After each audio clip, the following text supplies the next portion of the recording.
alaykum barchaga xayrli kech. Nursema bilan bolalar maydonchasiga keldik. Nursema hozir o'ynayapti maza qilib. Havo juda ham zo'r hozirgi kunlarda. Hamma ko'chada, quyoshga chiqqan. Mana Nursema chiqadyapti. Ne yapıyorsun kızım? Oynayacak mı? Hadi çık git.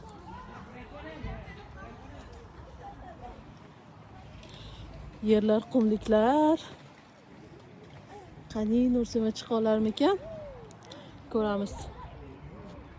Chiqajaqmi?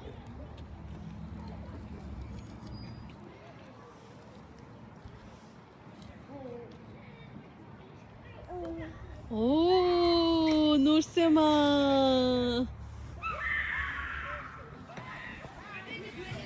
Aa! Çok güzel. Maza qilyapti Nursema. Toza havo. Naryoqda bolalar futbol o'ynashyapti. Havo zo'r, bugun güzel. Barchaga xayrli kun. O'zinglarni ehtiyot qilinglar.